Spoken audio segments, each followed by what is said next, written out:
Welcome to the AR-15 podcast. This show is for you if you just bought your first AR or if you've been building them for years. There is something we can all do to take our black rifles to the next level. My name is Nick Dooley, and I am joined, as always, by my co-host, Garth Over. Well, not always. I mean, I missed a show here and there, but I'm glad to be here tonight. Yeah, and the director of propaganda, Joe. We're always here in spirit, whether we're on the show or not. I'm usually in the comments poking fun at people by then. Well, you're trying really, really hard. Always trying. Not succeeding, but trying. That's fair. Hey, AR Drew, did you finally get your package in the mail? I know you did because I saw pictures of it, but you're welcome, buddy. Yes, indeedy. So, have you guys, what have you been up to since we spoke last? When did we even speak? Like 2 weeks ago? 3 weeks ago? What's it been, a month? 2 weeks for you. 3 weeks for you. Okay. We were here last week. Yeah. Right? Yeah. Pass. I'll figure it out. Still waiting on NFA stuff for our the build that we want to kind of feature. Goat Guns tricked me into buying a M17 that I'm pretty sure is going to be the same size as their 365 when I was looking at it.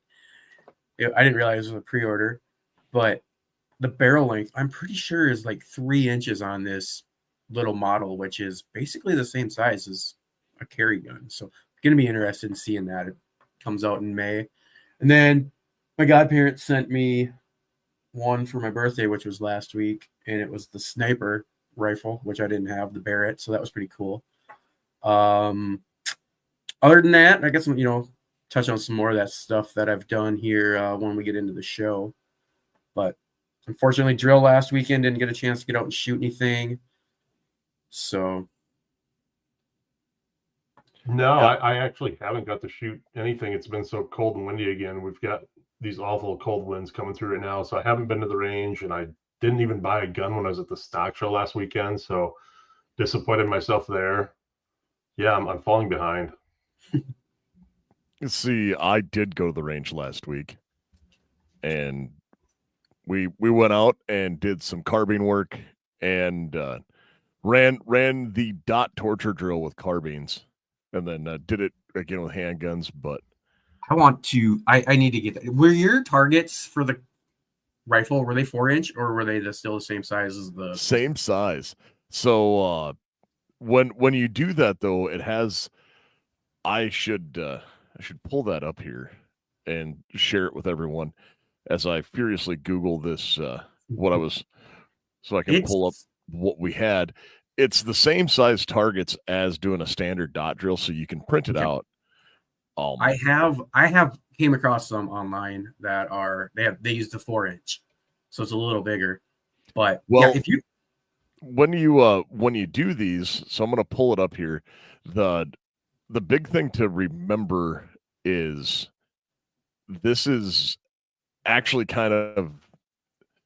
So I'm going to share the screen so that everybody watching can see what it is I'm talking about. And this is done at 5 yards. So it's actually fairly close, but you're still shooting at these 2-inch circles. Mm-hmm. And, it's... So Craig and I went out and ran this, and we ran it twice. We ran 2 different targets, like the same target, but put a clean targets up. And at 5 yards, you really need to know your mechanical offset. Yep. To keep everything it definitely shows you where your mechanical offset is.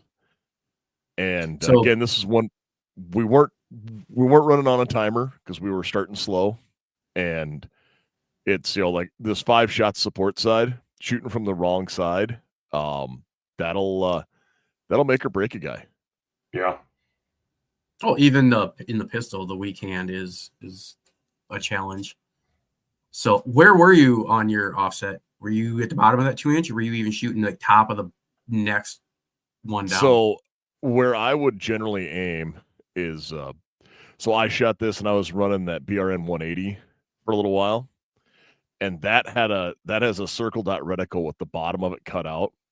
So I was putting the bottom cut out of the circle right here. If you can see where my cursor is for anyone looking, I kind of made a figure 8 with what that dot circle would be, and where everything would go through to cover across at like the bottom. But the easiest way to put it would be my dot would have been about midway between the line and the number of the dot above it was where I was aiming. So I'm going to say a solid 2 inches high.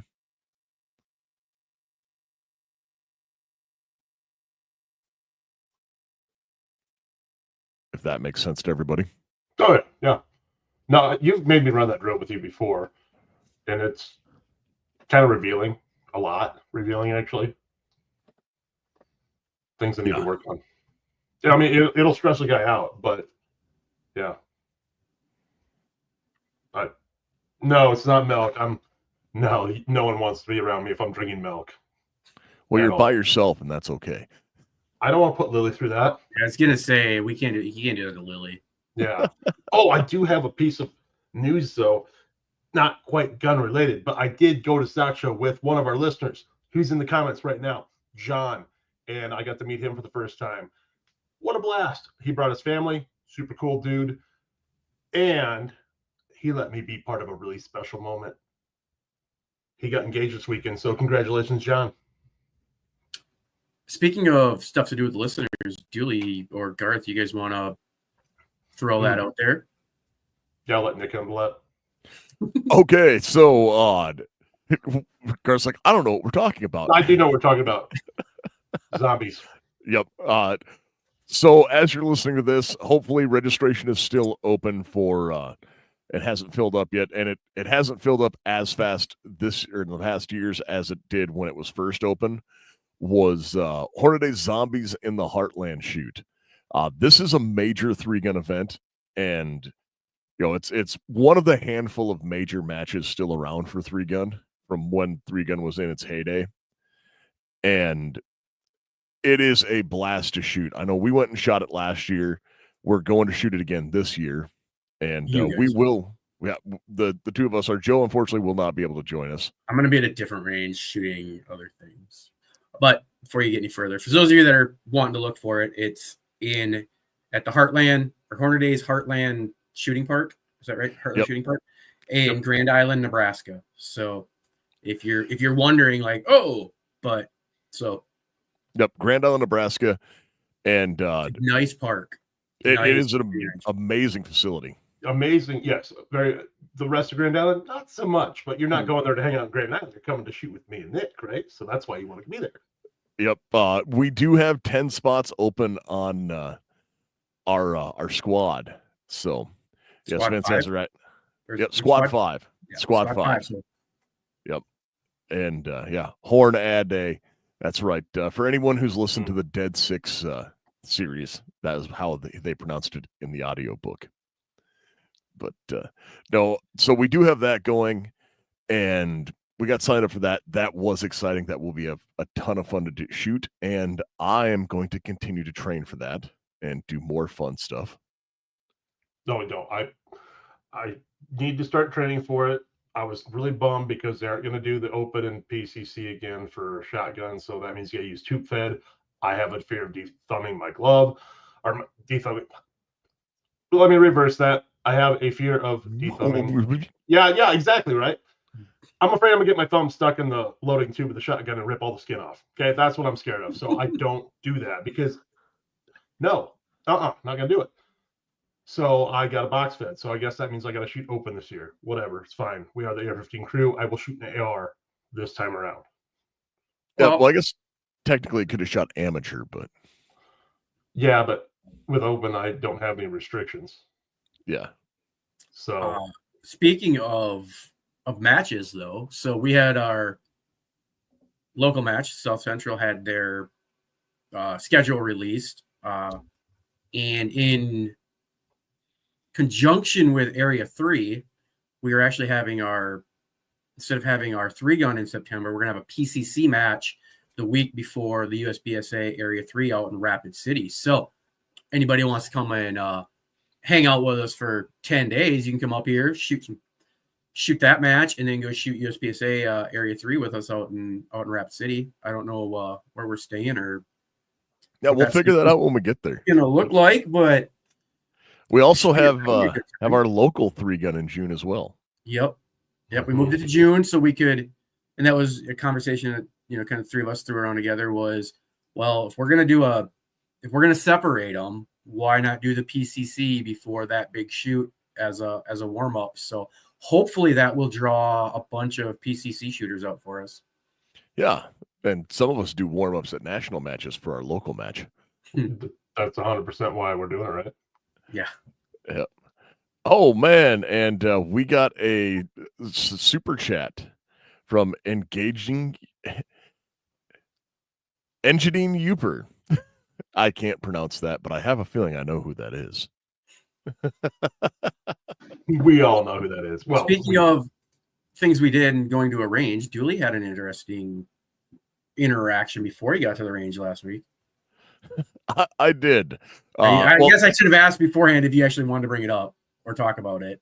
So that was after my training session that I did. I've talked about it elsewhere, but I taught a class. So I went to the range last Friday for training and do what I normally do myself, and then Saturday I taught a class. And at my class on Saturday was an interesting and unique experience or situation where people might find themselves in. And when I talked about it, it's one of those where I don't want this to be like, oh man, look at me, I did the good thing. And that's not what I'm saying here. It was, I had an individual who definitely was not on the same side of the political spectrum as me. I think would be the easiest way to put that.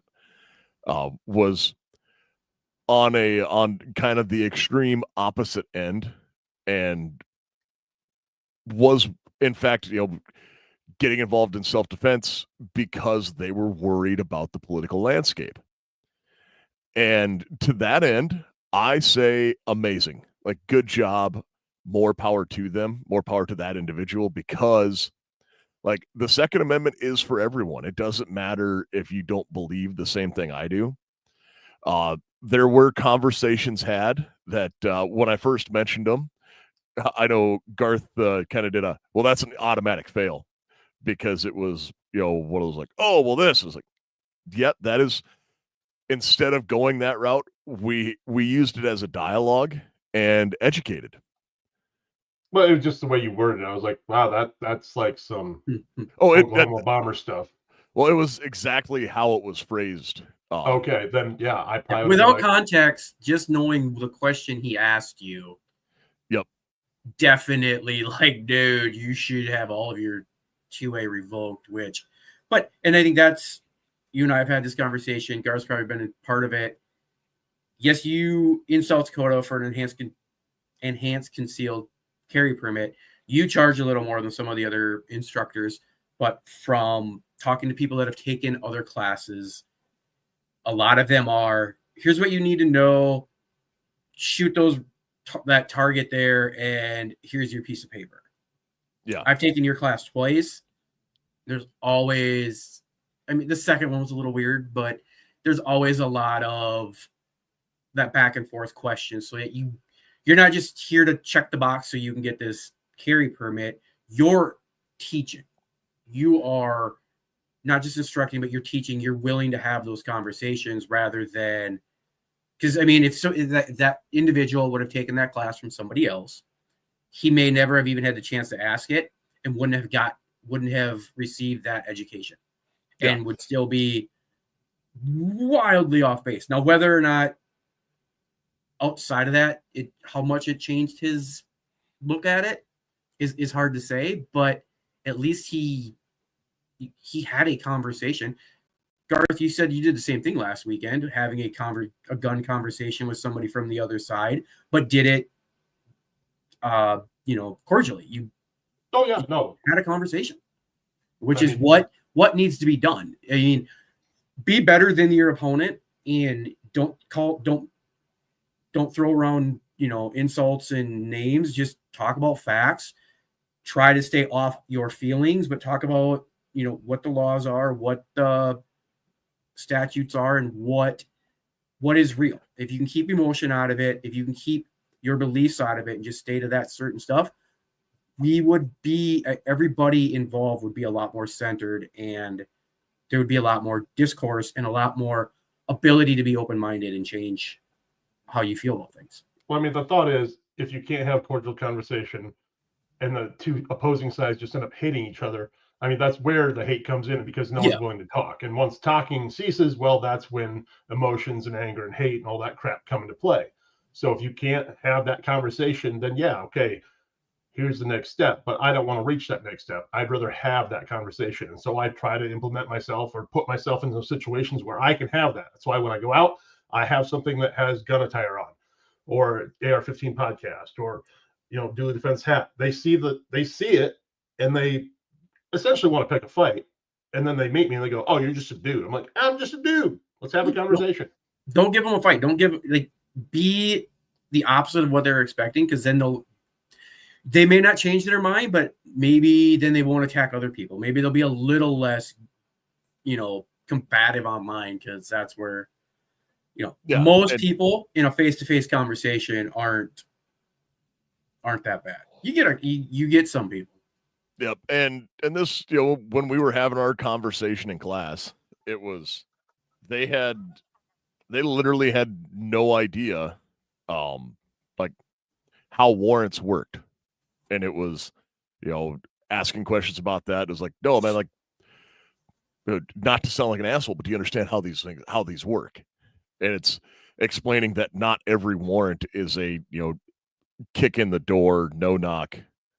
It's, no, man, most of them they politely knock on the door and, hey, what's going on? I have a warrant.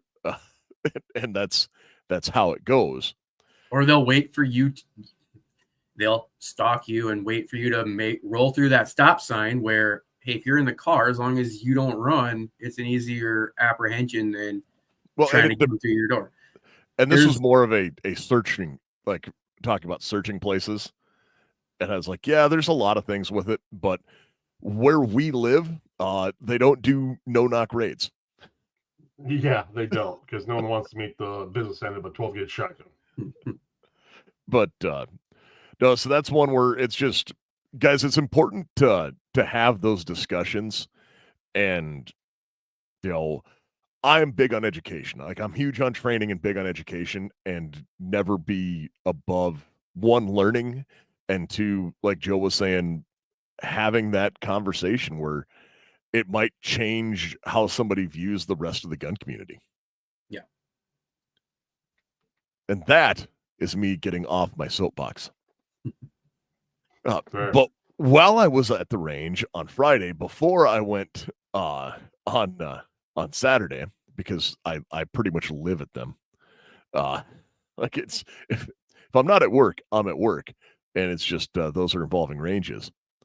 I don't know how many people saw. I guess the only place I didn't put it up was as like a YouTube short or a Rumble short. I finally got a chance to get the Gideon Guardian first focal plane 1-8 out. And I am relatively, I figured, I knew I was going to like it. The eye relief isn't as good as it probably could be, but that's because it's first focal plane.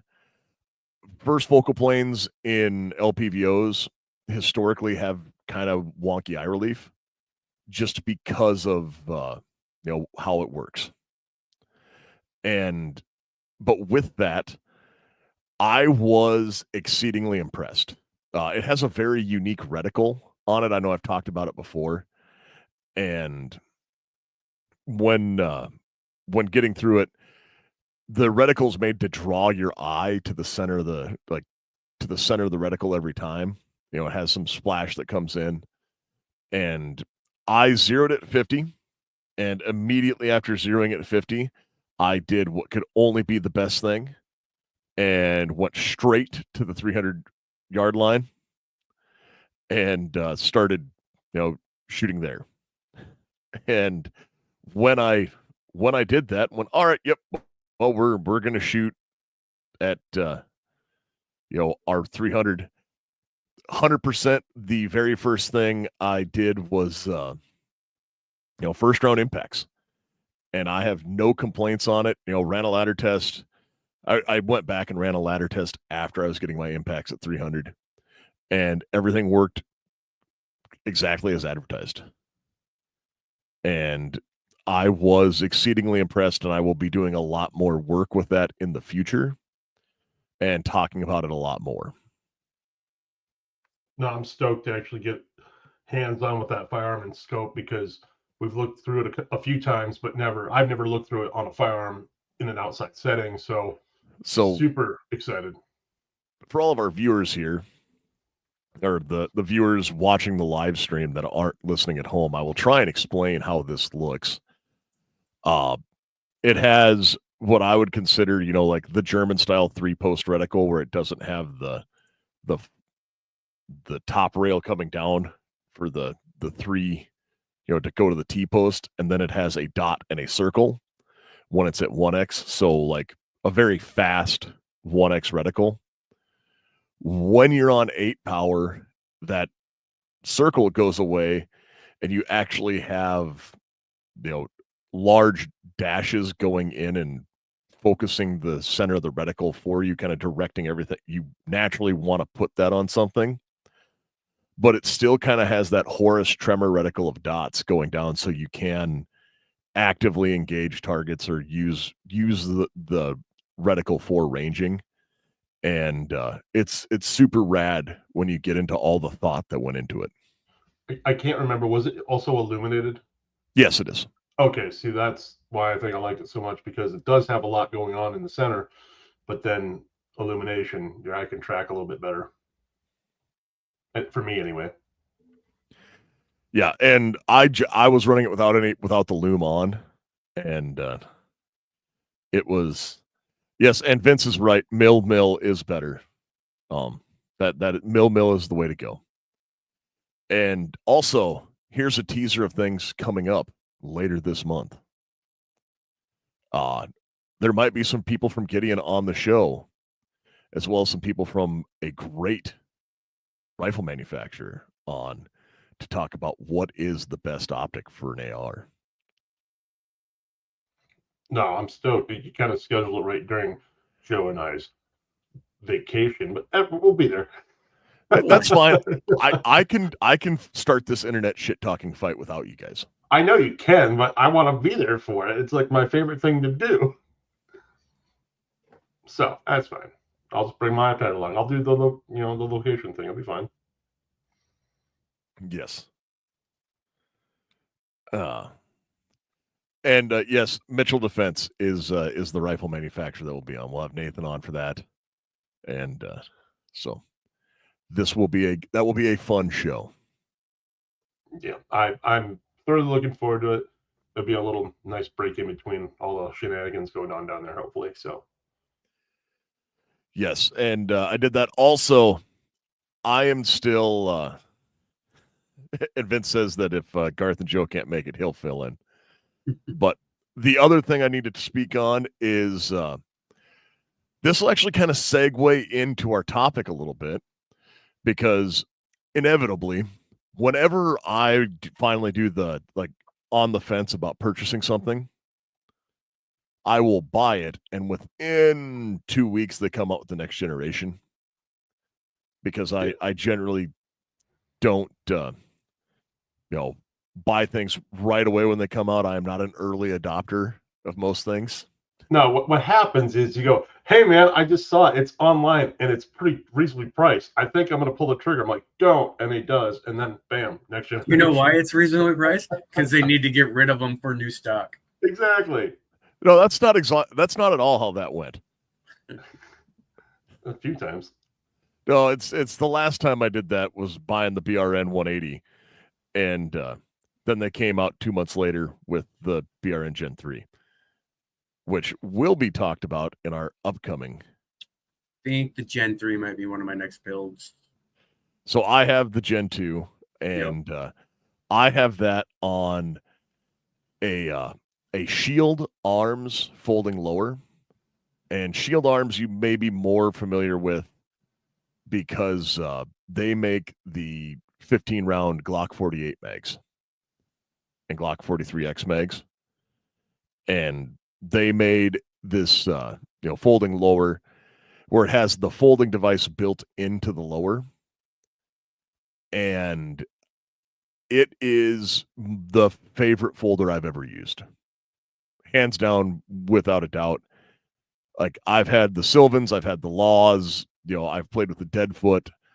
I've done a lot with a bunch of different folders, and this is probably the most secure and hard lockup I have ever used. I switched it from the 1913 brace that I had on it, and because it had a definite weird feel when you got it, because the brace you could feel it move. And when I went through, it's like, all right, yep, we're going to go back to this. And this is a more traditionally braced AR with the SBA5 brace, which is the best A5 or the best brace. And it is a super solid gun. I switched to running it. And then with that Yankee Hill Fat Cat, it was just one of the most pleasurable range experiences I've had in a long time for running that. Again, running from 5 yards to 300 with that 10.5 inch, it can kind of do it all. And it's just a nice little packable package. I think that. What round? What ammo are you shooting out of that to do that? I am shooting just like garbage 50, or well, it's my standard 5.5. Yep, bulk 55 grain. Just whatever you can get your hands on. Yep, and that's what I'm running, and it's just solid all the way around. Because there's a lot of guns I think you can get in and do that, basic urban rifle marksmanship stuff with that 55 grain. But if you want to get decent rounds out past 300, you're going to have to maybe look at a 68 or a 77 or something like that. But yeah, it's interesting to see that you're doing it. You're doing it all with one round, so you don't have to, if it was a battle rifle or a, shit at the fan type thing, you wouldn't have to worry about what you're carrying. You just have your mags and you're good to go. So yeah, and honestly, like this is me just like kind of getting used to me and the gunner getting to know each other, and so we're at that stage of dating right now. And as we move further and start experimenting, and we start running some nicer things and like some 68 grain Hornadays through it or things like that, and kind of seeing where we can wring the most accuracy out of, we'll probably looking at some paper groups out at 300 rather than, hey, it made the steel sound. So yeah, shooting the 6-inch plate, or what is that plate at the range out there for 300? Is that like a 24-inch plate? Well, they have a handful, and I was shooting at the 10-inch plate. Okay. So yeah, it'll be fun. That's one of those things we're looking at doing, is taking the stuff we have and running different ammo or different things through it to see what happens. Like, obviously we're not the most highly funded influencers, because we're in a podcast. What else? That's what we're gonna have to consider ourselves. But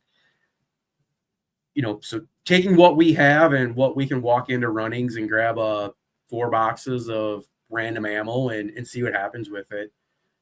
That'll be a fun thing to Oh yeah, we're gonna be doing some testing and playing with stuff and giving our reports and going through that, and doing that stuff is is good because it's anytime you can give the report back and kind of see what it is and where quality at is great, because that's kind of like giving the report back of trusting VZ grips. And VZ grips are great because they're machined from a solid block of G10.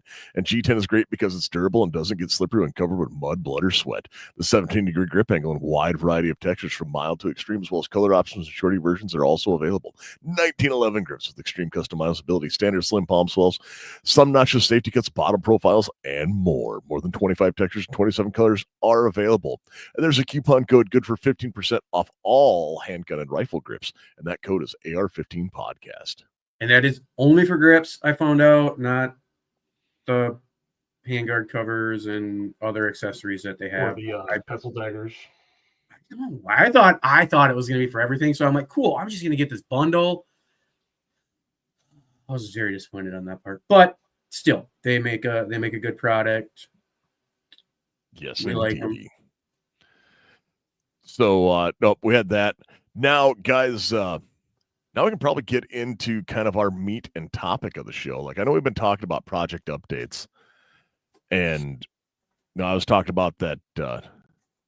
Those are my two big project updates for the last week and a half or so. I got some time running those two guns that gun and that optic, because I do have kind of a dedicated optic rifle for testing, just because I know it consistently shoots sub MOA and it just gets everything tested on it. Well, I'll go first, but into our topic. But before that, I just want to rub this into Dirt Racer's face, because he was mentioning how he wanted a bottle, and I have one that I'm going to pour right now.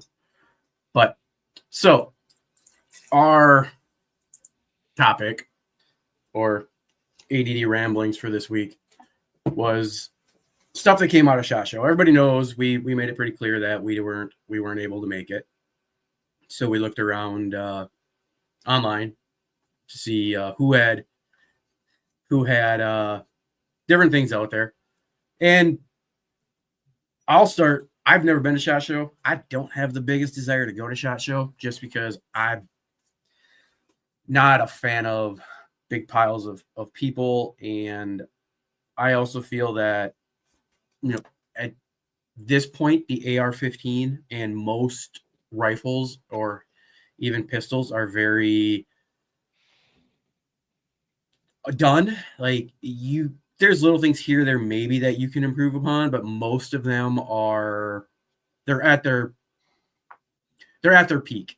And so going around, walking around, seeing the same thing, watching other influencers, they're like, I've gone 10 years and every year it's a little less exciting because I see the same, very few things that are the same.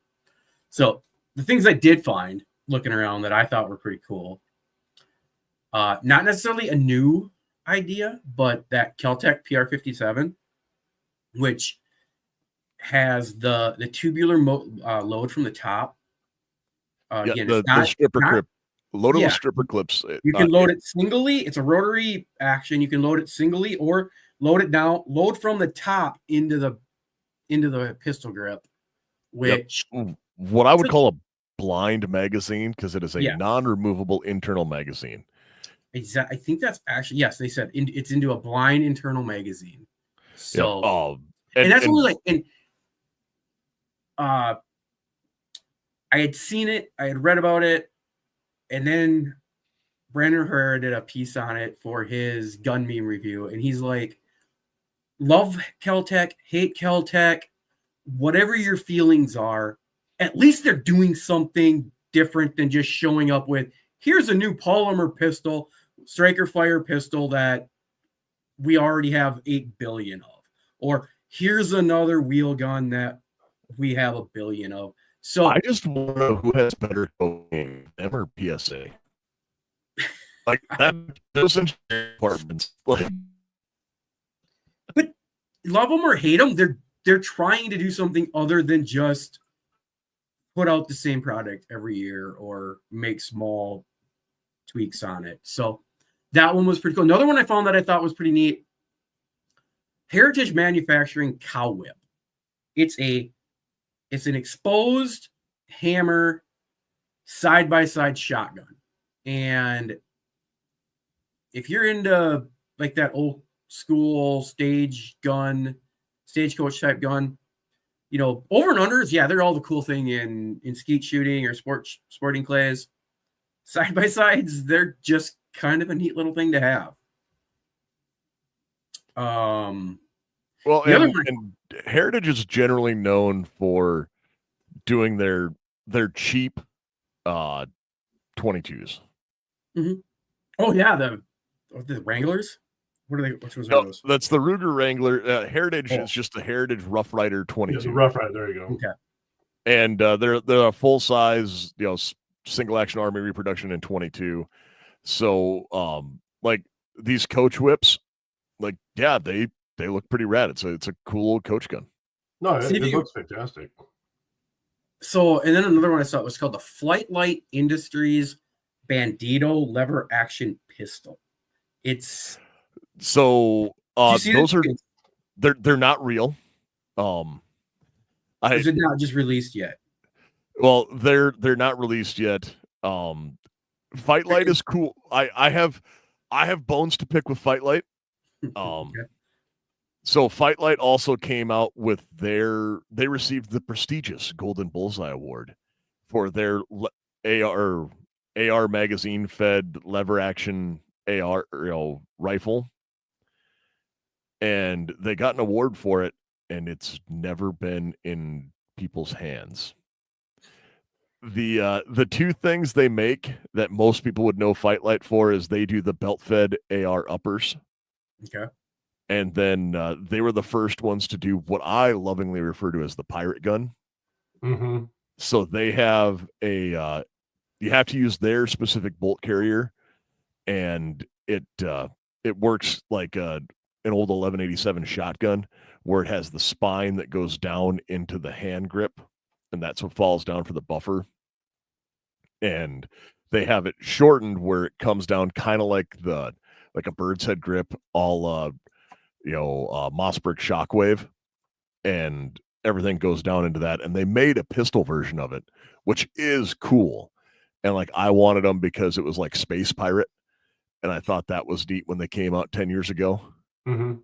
But it was like I said, it was just an interesting one I came across, like a lever action 22. And looking at it, I could not figure out how the lever action like it actually you would run the lever action on it. So the only other thing I came across, and if you own any of these things that I've been talking about, because I just Googled it and looked for some stuff, so copyright, whatever, hit us up. We'll give you a free classes from Dooley. One of the sites, their best suppressor was the Silencer Central Banish 9K, and the only reason I jumped on that is they're a South Dakota based company, and supporting stuff that's going on in the state. I have 2 Banishes, haven't yet got out to shoot to 30, but the 223 one I have put it on my race gun that night. We did that night shoot. Don't have any issues with it. But then a couple of cool things outside of the shooting realm. Apparently 511 makes a concealed carry suit jacket. Yes, the founder's jacket. Yes. Like thinking that's pretty cool. Like if we're going to meet up back down at the 19th Amendment down in Georgia, dressed up to meet the times with a carry jacket, that was pretty cool. And they also have, and those are actually pretty economically priced. They're only like $150. But how fancy for a suit jacket that carries? Yeah, it's a black sport coat. Ooh, I might have to check it out. I bet I was like, can we get some in the old Hawaiian print though? No, we have. And the other one I ran while I was reading up on that is 511 and SIG have a collaboration of range bags that looked pretty nice. I don't know how a lot of people feel about 511. I own a couple of their pants. I don't hate them. So looking at the might check out the range bag to go with it, because unfortunately, we've talked about it a couple of episodes ago, I think, where we were forced to become SIG fanboys, but just check one out, see how it works. I think it'd be cool. And the other big thing that I dipped my toes into this week is, and again, no affiliation with us, but Brandon Herrera and some other investors have a company now called the Firearms Direct Club. It's a subscription-based, think Costco for guns. It's online. You can pay like $17 a month or like $150 a year. And you can buy guns, gear, which is holsters, optics. What do we all got going on here? Firearms, hearing and eye pro, ammo, all kinds of stuff at dealer cost. And you can get a 2-day free trial to check it out. I'm in the market for PCC, so I'm like, I'm going to see what they have. And it'll be a good thing to talk about tonight on the show. So they have some high-end, some good manufacturing. I just looked at rifles. Like they had CMMG. They have a ton of High Point and Keltec, but I think that's just a given for anybody that wants to get into online sales.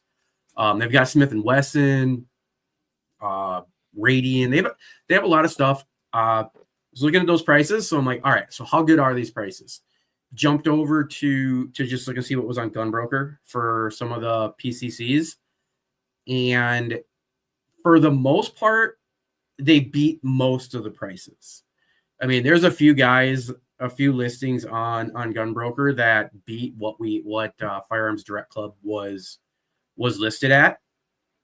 The cool thing is it's kind of a drop ship system where you order it and they'll ship it straight to your dealer at cost.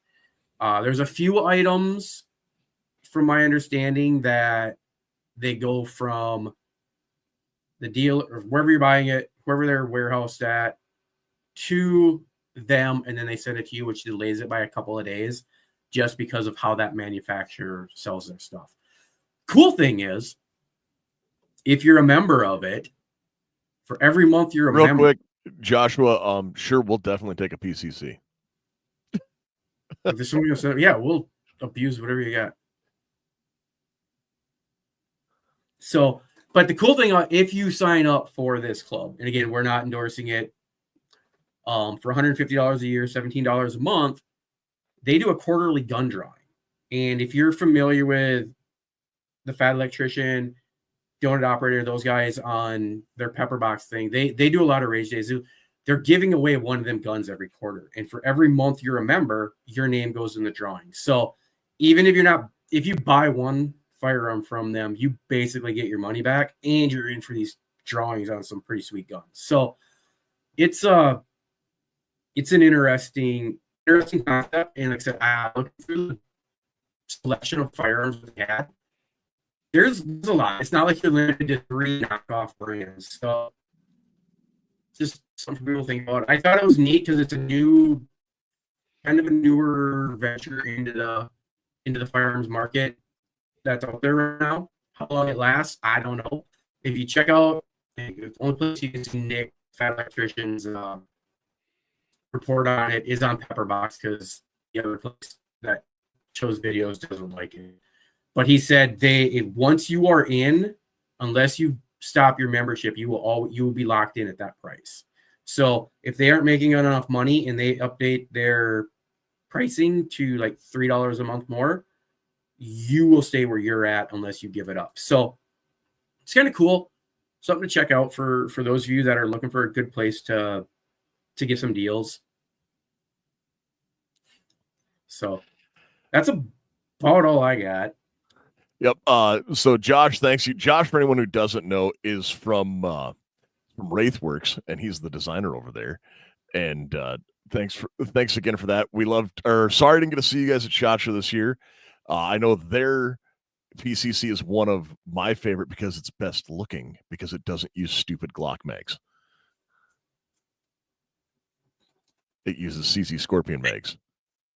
and then going back to, we didn't go to SHOT Show, which sounds like it wasn't that big of a miss because range day was cold and windy. And if you ate shrimp somewhere, you didn't get to go to SHOT Show. I'd have been fine away then.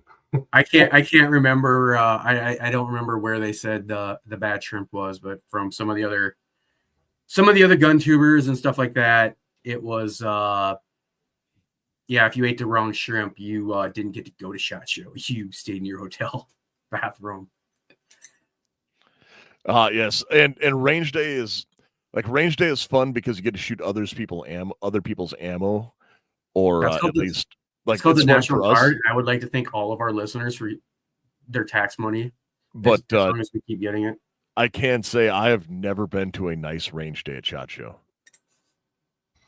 No, I've been to 2, and neither one of them were nice.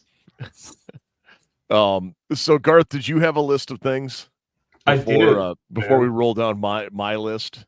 Yeah, I'll try to run through mine quick. Well, right off the bat, Joe stole one of my ones I want to talk about because I thought it was cool too. If it comes out, it comes out. If it doesn't, the Bandito, it looks cool. I figured you were gonna kick out of that because I know how you feel about lever actions and like.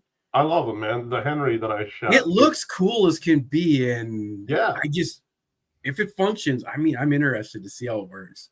If it actually comes out of concept and hits the market and stuff, you will see me walking around with a leather sheath on my leg, and I will have that thing on my side. It'll be awesome. But until it does, whatever. So then I'm going to roll right into other concept guns because I saw one on a video, and then Nick said it might not happen, so we're not really sure. But B&T teamed up with a Palmetto State, and they have the TP9 now. Nay. No. Nay. Okay, go ahead. They did not team up with them.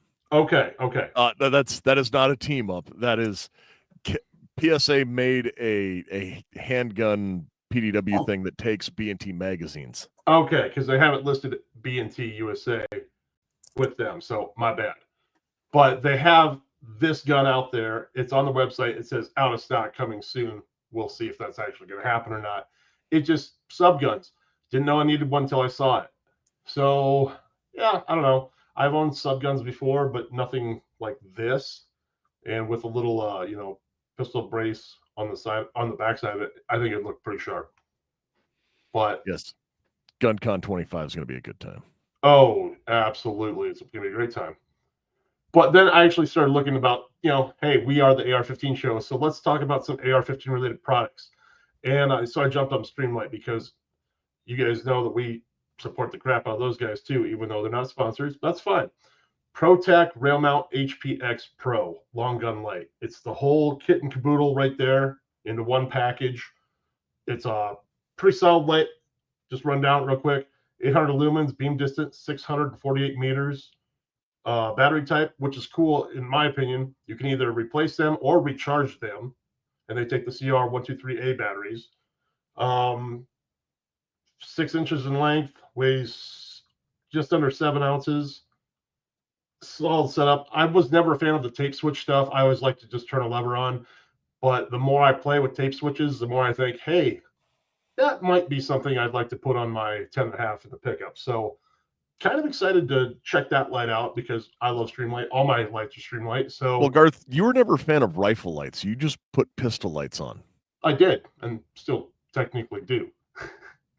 So, I mean, it's something different for me, and I want to go down that route, I think. But you guys remember last year when Magpul came out with those square, foam crate things for their boxes? Yep, the DACA. Yeah. Well, apparently that caught on, and from a video I saw on the internet recently, Pelican's now doing it, but instead they're doing cylinders, right? Yeah, and you push them down. Yeah, I was gonna mention that one. Yeah, save that one for you, Garth. And I think that concept's a lot better because the squares just get bulky and you're losing case space. Where with these cylinders, you can actually get a tight formation in there, get a few more things in your cases now. So I dig that design a lot better. Mm-hmm. It seems to work. Well, even let's say you have a rifle and you have multiple scopes. So like my M4, my M4 clone. If I want to run a aim point, the red dot, and still have the ACOG with me, go to the range, shoot it, swap them out, but not want to swap back going home before I go home. You just push them down and you can configure that right then and there. It's not sitting at home with your little heat freaking solder wire and Or cutting the plug spot. and play. And Yeah. So I saw that Pelican one, and I would love to get my hands on one just to see how they work. Like if anybody wants to hook us up, Dooley will give you his address later. But I have the worst kept secret identity in the planet. Oh, yeah. I mean, if you want Dooley's address, just go to anywhere that might have his FFL. Everyone knows where the Bat Cave's at, and Dooley's definitely Batman. So yeah, that's a pretty neat little thing. And then one of the last ones I saw, which I know I'm going to get crap for this because, well, I am. But there is a company out there now doing AR upper bolt actions. So you can get a complete upper bolt action for your AR, which is pretty neat in my opinion. Because yeah, there's some states that still are not, rated for AR-15s, 30-round magazines, AR compliant, whatever. So you just take your old upper off, you slap this one on, and now you have a bolt action AR. And I think the price is somewhere around that $1,500 to $1,800 range.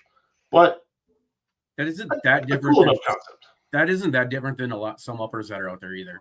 No. And it gives you a complete different option.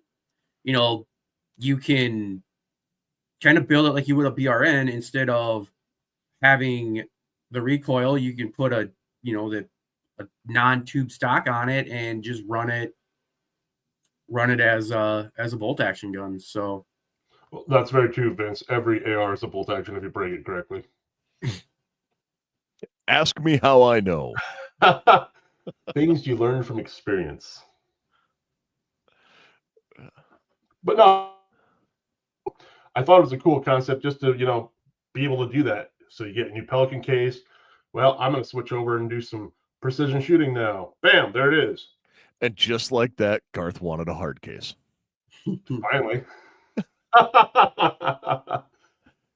Yep.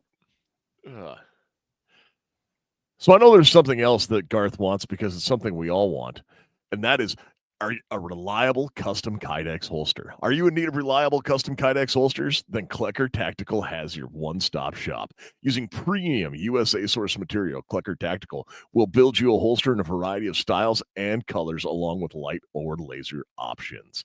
Whether you're law enforcement, a competitive shooter, or an everyday gun enthusiast, trust that Klecker Tactical will provide. Every firearm owner has top-tier and personalized holsters, as well as custom products you can't find anywhere else. Use the code AR-15 podcast for 10% off at kleckertactical.com. Perfect. So, Nicholas, do you have a list that you'd like to share? Because I know you've got some things. Oh boy, howdy do I. You have some things. I do. I tried to keep a short list, and it really is short, and most of these are AR adjacent. Mm-hmm. And it is I have a couple that I've already kind of talked about the BRN Gen 3. I am excited for that with some of the innovations they did there. The moving it to a left side charging with a non-reciprocating charging handle is huge. The dust cover is an interesting choice for words for making just a cover on your bolt that covers the ejection port when it goes forward. I mean, it was a simple fix to make, but I think it worked really well for them. Does it have delayed blowback, or is it just standard? It's a piston. So the BRN Gen 3 is a short stroke piston gun. And what calibers is the new one in? Well, they're in 5.56 and blackout right now. Yep, 5.56 300 blackout right now. And but the Gen 2 had a 9, right? The Gen 2 didn't. The Gen 2 was 357.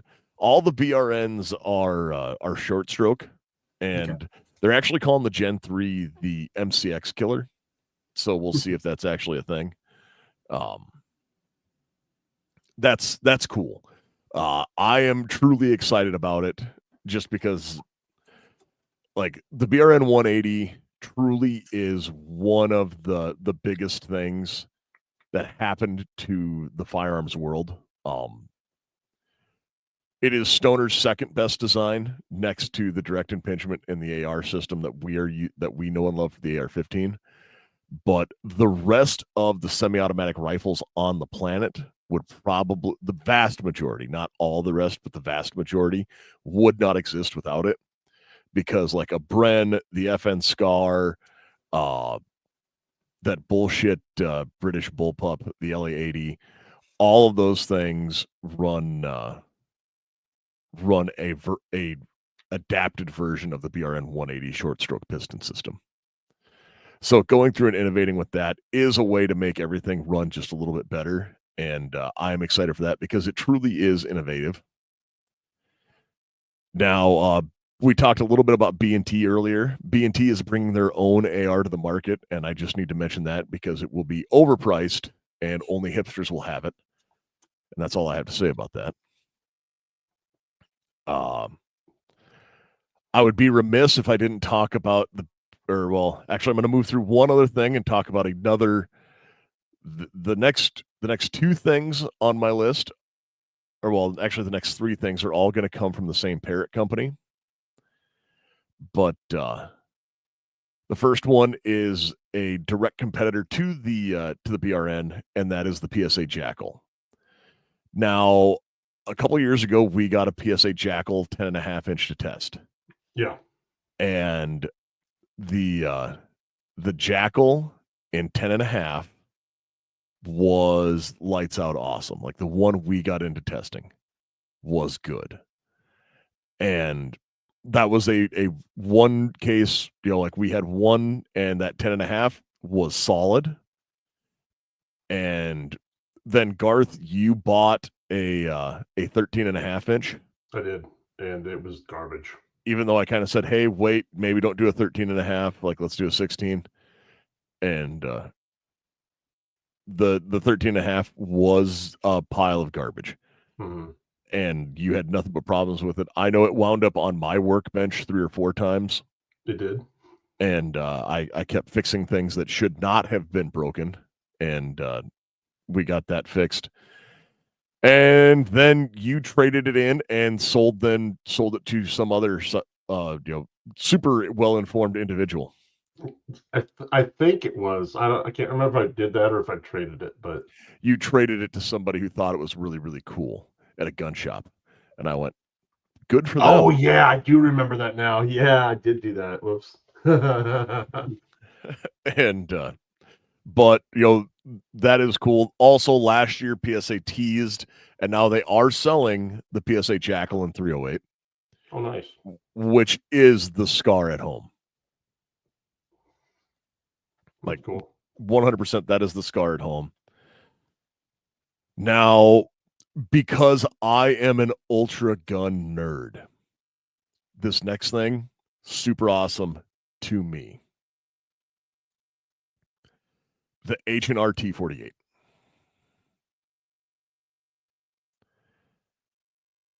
The T38 is or T48 rather is cool because it was a super neat thing to me because the T48 was the gun that went into direct competition with the original AR-10 and the M14 to become the service rifle. It was made under license by Colt from FN and was the FAL. And DSA Arms with PSA/H&R, because PSA owns H&R, made, and it's a wood furniture FAL, and it is pretty damn rad in my eyes. It looks beautiful. I'm checking it out right now. I am a fan of wood furniture on those black rifles. Like if I was more into woodworking, I would try to take a AR-15. Like there's certain things that are gonna have to be metal. Take your tube, whittle out a nice wood buttstock, a wood grip, a wood foregrip. Like, if in the right color of wood, they can be on that black is really, really pretty. Well, I reached out to Boyd Stocks a couple years ago to make this happen on an A2 build I was doing, and I ordered stuff, and then of course it was the wrong size and they didn't have the right components. So I tried to do a custom order, and they wouldn't. And I was really hoping that phrase would have got caught on a couple years ago, because half my wall out there is FUD wood guns, and now it's coming in full force, and it tickles my fancy as well. So I wish it would have caught on sooner, but here we are.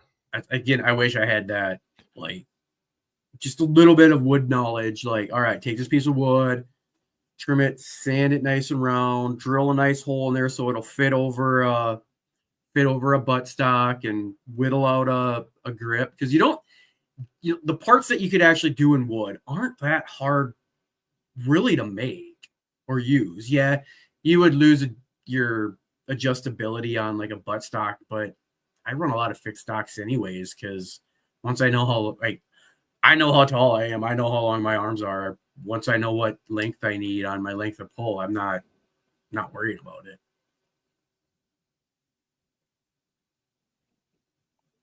Yeah, and No, I agree. It's a lot of fun.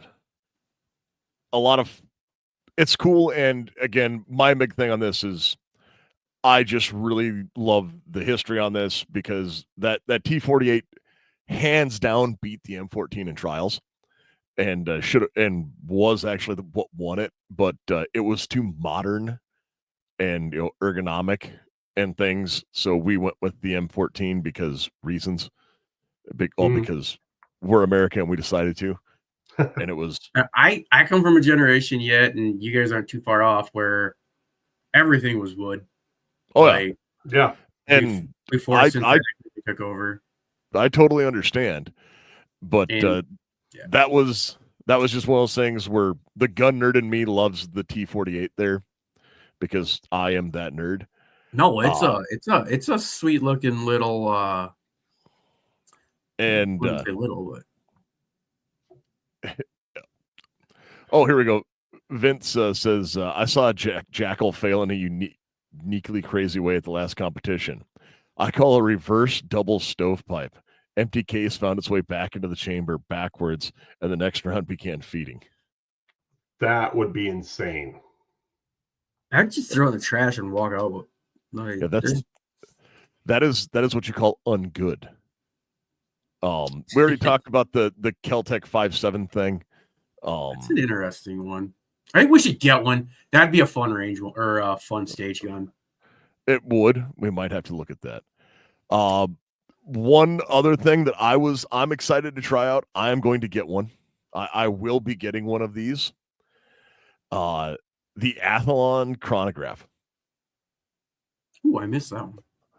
So we need a chronograph. That'd be we have a couple of the traditional ones. Yeah. But Athlon made or came out with a chronograph that is the same size as the Garmin, but half the price. Oh, that's tempting now. Yeah, so like they're talking under $200, I think, for street price on this. And so I'm like, that is exciting to me. Like having that capability where it's that micro Doppler radar that you can just put down, plunk beside your gun. That is intriguing to me. I think that is going to open up a lot of doors, and I'm excited to see that. No, I would definitely check that out. I mean, those Garmins are super cool. You can get a lot of information off stuff like that. So, but half the cost, that's even better. Yeah, so I'm excited to see that, just because, again, it's innovation, it's good things, and they brought the price down. And the last thing, I know that John was talking about this earlier, and I am excited for this. Like, I legitimately saw this and went, oh man. Like, I saw a picture of it and went, no way, this is a real thing. I still kick myself because I passed up an opportunity at buying one of these like 18 years ago, and I did not buy it. and instead I bought actually it's almost 20 years ago, and instead of that I bought a Weatherby 223 bolt gun instead of this. But I did not buy a Daewoo K2.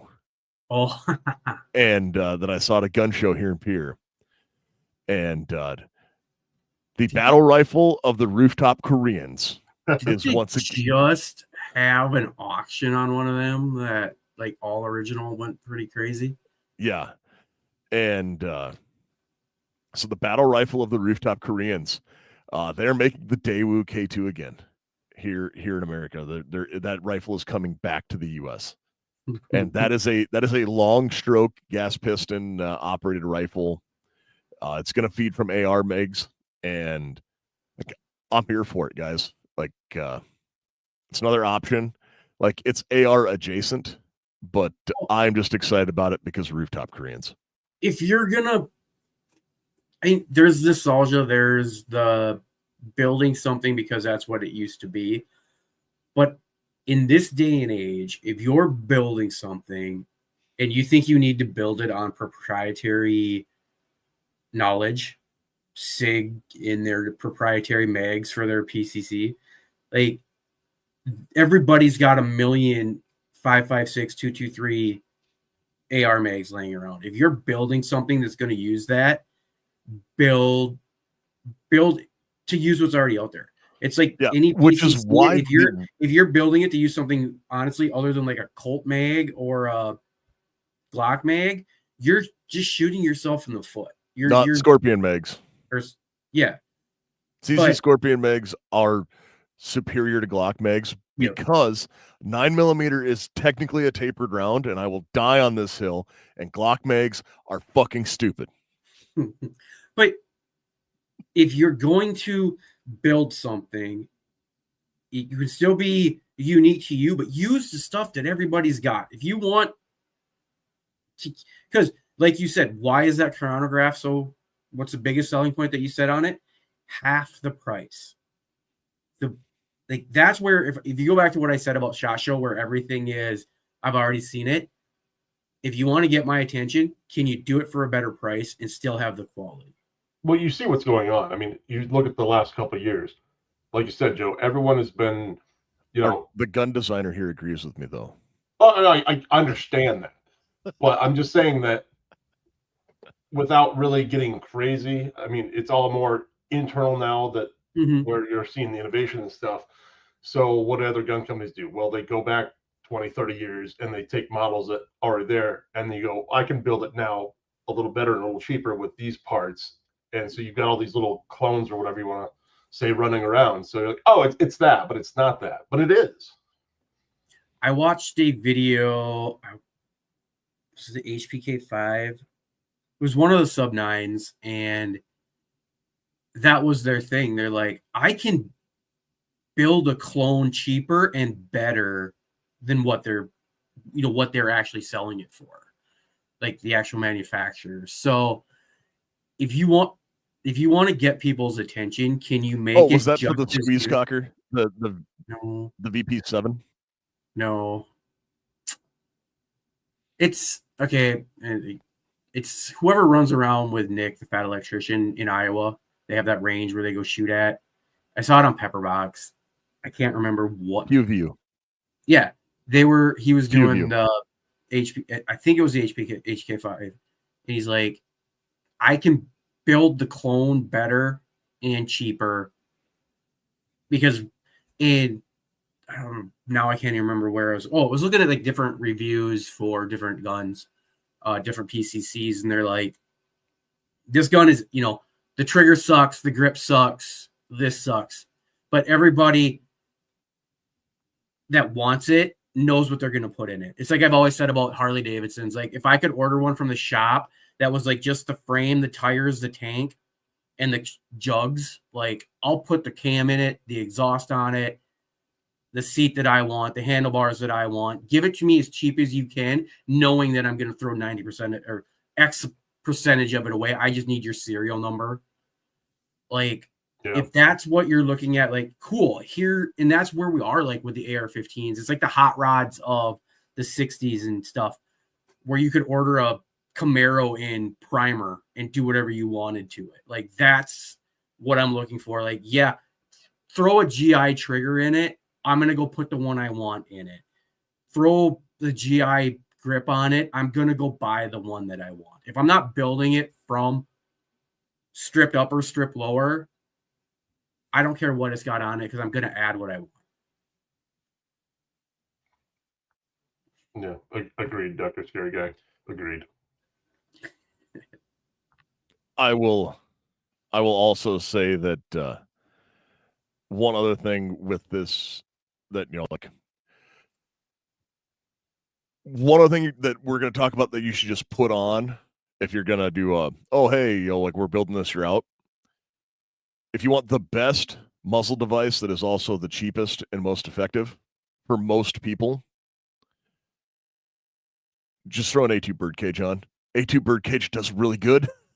It's a really good, it really is a good muzzle device. Make them in proper spec. Don't get one of the cheap Chinese bullshit ones, but get, and they do a very, very good job.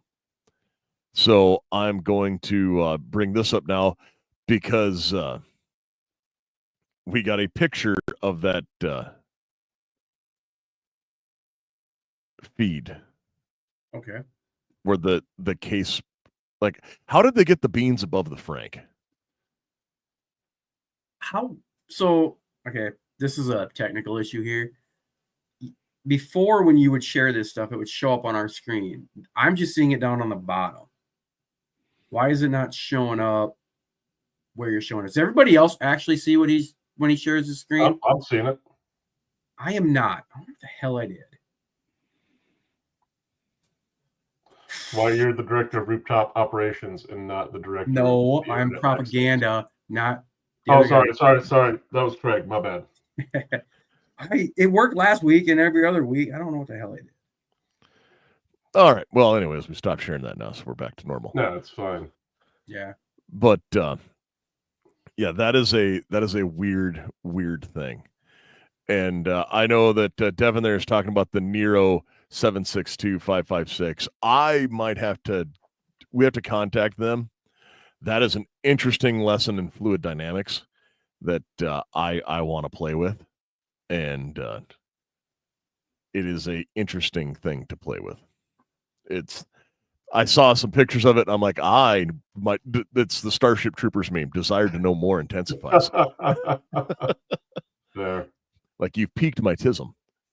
And that's a rabbit hole. So deep.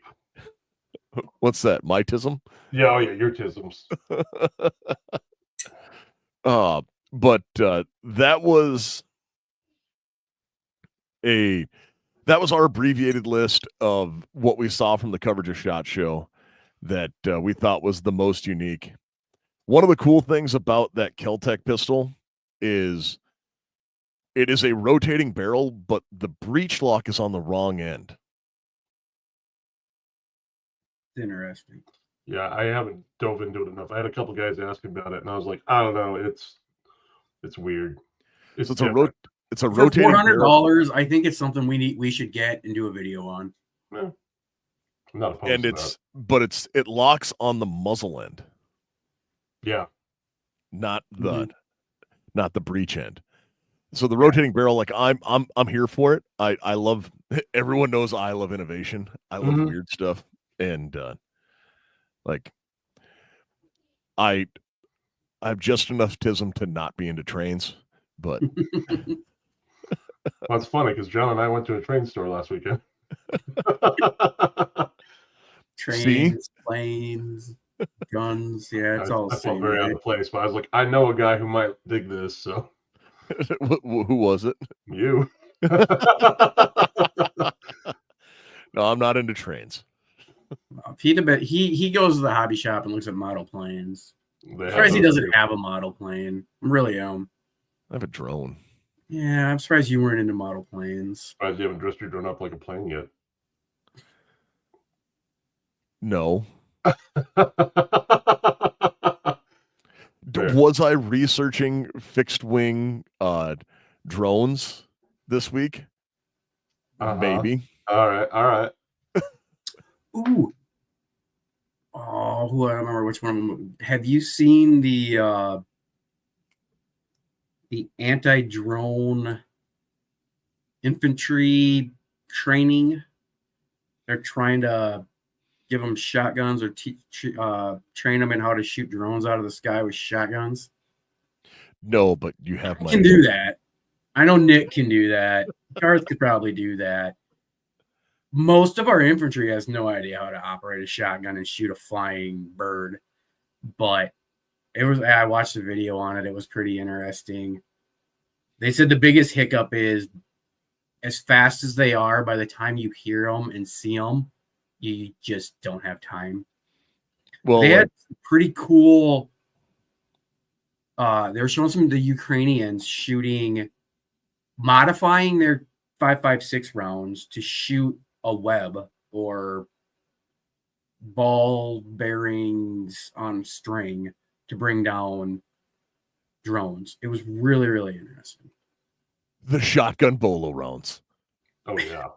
Oh, those are things like the spicy shotguns rounds that used to be in the back of the magazines and stuff. You know what I'm talking about? Yeah. Who made them? They were one of those like goofy. You'd buy them and like you could buy them in like 5-packs. Was it in the back of the Boys Life magazine next to the survival knife? Yeah, like it was. They had, and it was the same people who made like the Dragon's Breath. Yeah. And Fire Quest. That's what it is. Oh no, it probably wasn't in Boys Life. It was probably in Soldier of Fortune. Yeah, that's more what I read. But seriously, you don't remember reading Boys Life when you were in like 3rd grade and you'd go to the back and they had that survival knife with I read off top with the compass on it. This is what I'm talking about. The Mucho Gucho. Dang, that would hurt. So bad. It had like a foot long piece of braided steel cable between 2 half-ounce slugs. Like it just has bad idea written on it. Oh, so bad. I never got to play that Dragon's Breath stuff. I knew a couple guys that had it, but I never got my hands on any. It sounds like a good way to start a crop fire. Oh, 100%. What are you doing? I'm shooting crows. Not with that stuff, you're not. Hey, you know how about you shoot something that flies? It falls down. Then it starts on fire. Yeah, I know that Dragon's Breath had kind of died out until the last John Wick movie. When they were using the John Wick is also the reason this shit's so expensive. Yeah, that's true. It's the reason why Blanton's is so expensive. Hey Drew, I got another bottle. You gonna or not Drew? Is it Mike? No. Which one's Dirt Racer? I got another bottle. If you're gonna come over and drink it with me. Man, that's the biggest no freaking boo boo I've ever seen. I fucking can't remember who's who. He'll be up here next month, I believe. Oh, really? Yeah. Well, adjacent. Maybe not here. Oh. But like hour and a half, 2 hours away. In state then. Mm-hmm. Okay. Well, road trip. Yay. But tactical rednecks. Yes, that is a thing. Oh, it is. And no, so guys, before we get too far down our other random rabbit holes, Garth, there anyone else we need to talk about tonight? We do. We need to talk about Patriot Patch, patriotpatch.co, guys. If you haven't joined their Patch of the Month Club, I don't know what you're doing because I got mine today in the mail. You got it today? I got mine last week. I don't know. He doesn't pick up his mail.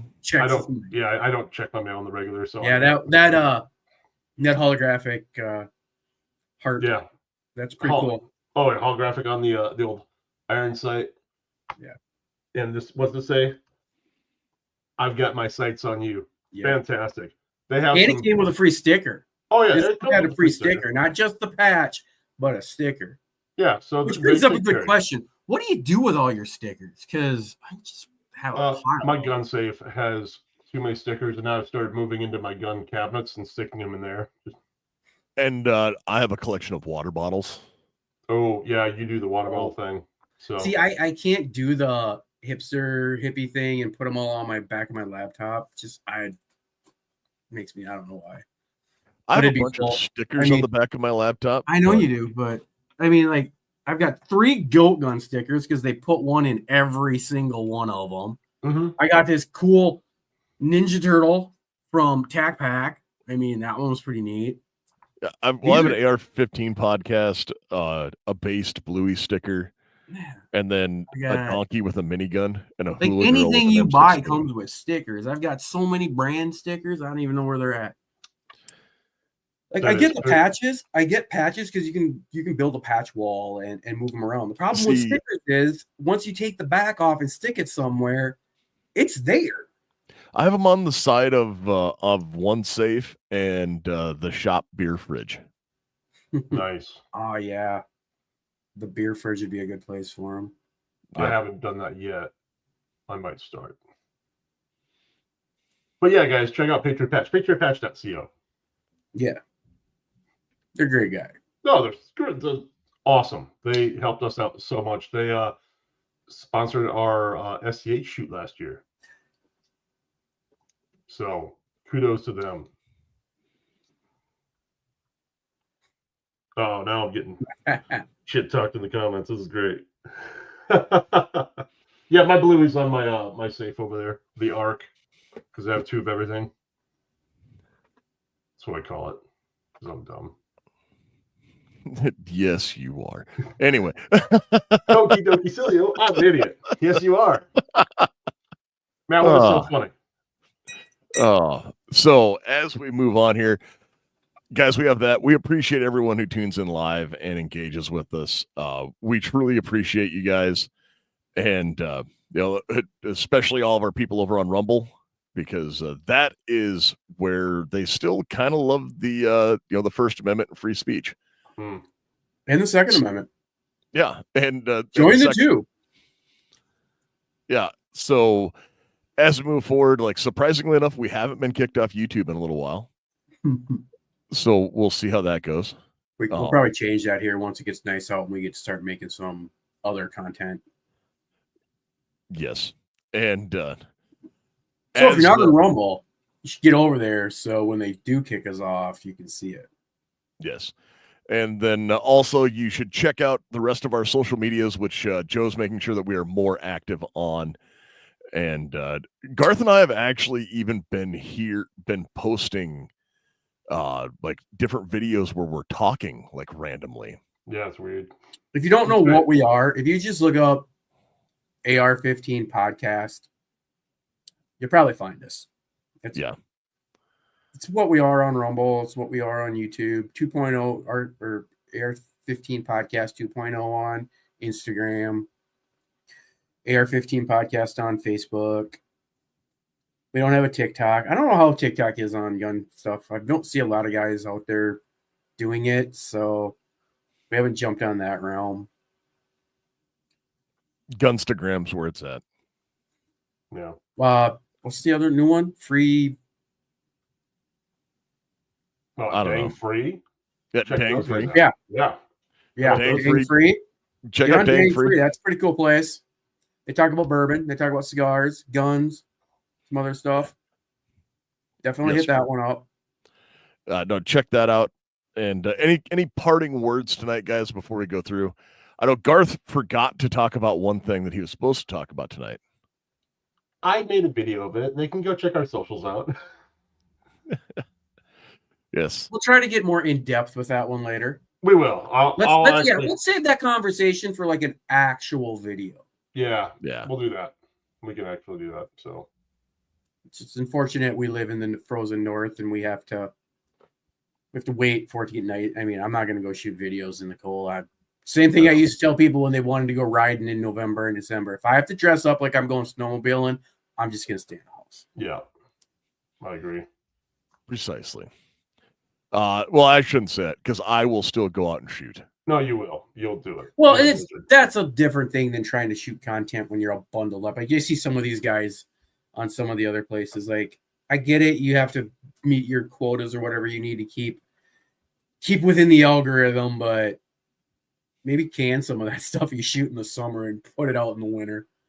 Or we may talk about reloading. Hey,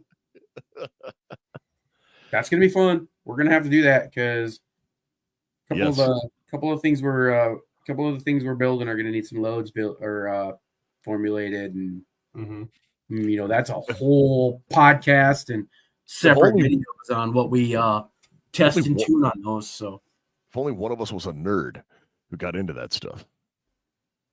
It's not me. Yeah, that whiskey almost came out your mouth, didn't it? Okay, it's me. All right, Garth. Any parting words? Just support us, support anybody in the 2A community. I've seen a few different things lately about why do we hate each other? Why do we talk crap about each other when there's a whole side that wants to take us out back? Whether you disagree with somebody, you don't have to put them down in a public space. So support us, support anybody that's 2A. And if you see something that you think is cool or you like, hit us up on the Instagrams and slide it over to us and we'll put it out there. So just, keep building, and back to like we originally talked about with Nick's class and people from the other side, or even Garth out of Stock Show. You don't have to be a jerk to these people. Have civil conversation and, be the bigger person in the conversation. So they walk away going, well, that guy wasn't what everybody told me those people are like. So that's where I'm at. We all know what Nick's about to say. So. Garth, you got anything else to add? No, man, take us home. All right. Well, this is where Vince says that I should say. Anyway, so support the sport and take a buddy hunting. And I will say, let's go hunt. Check those guys out. Check out the rest of the Firearms Radio Network. Ooh, I do have one thing to add. Plug for next month or next week's show. If you got a wife, a spouse, husband, whatever you are, I don't know, your significant other, bring them to watch the podcast with you. We're going to kind of talk about, the intermingling of, do you shoot with other people or that love-hate relationship with certain stuff. So we tried to play Valentine's Day next week or on that next week, and we couldn't find any women that wanted to be on the show. Go figure. Well, I mean, we could, but nobody. I mean, you. I'm sure Marnie come on. Oh no, she's working. I have a lady right next to me. She's been snoring for 15 minutes now. So is mine. Mine hasn't been snoring, but she's crashed out down here. Mine's on the other side of the door. No fair. And no, but everyone out here, you guys know what I'm about to say, and that is go get some training. Remember that expect to self-rescue. You are your own first responder. No one is coming to save you. Go out, get training, get medical training. And everyone out there, you stay safe and stay armed.